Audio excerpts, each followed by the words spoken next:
The Cave in the Woods by Dylan, adapted by Paul LeMay. Nate is 14 years old. He has very blonde hair with bright blue eyes. He is a wizard, but a very weak one at best. Greg is Nate's best friend. He has brown hair with blue eyes. He is also a wizard, but cares more about basketball, so he is even worse than Nate. Kate was a classmate of Greg and Nate's, but have never talked to them. She had long blonde hair to her knees with black eyes.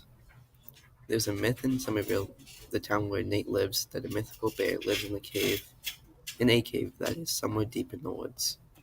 It was the beginning of summer, June 27th to be exact. Nate and Greg lived in a small town named Somerville. Both the boys were already trying to find ways not to be bored. Nate and Greg had been texting each other about how they were bored and want to do something fun. Nate suggested that they should go explore the woods since they are always told not to go there.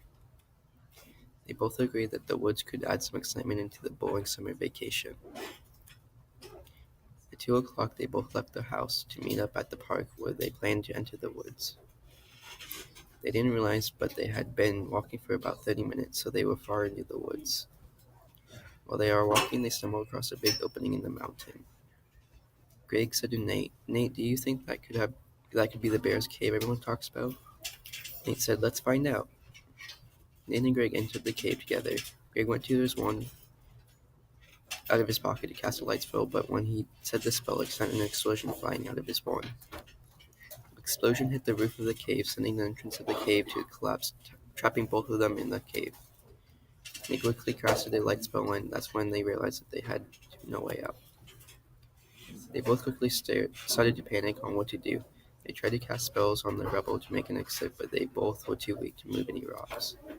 The panic was quickly silenced when they heard a tremendous roar from deeper inside the cave. It was louder than anything they had ever heard.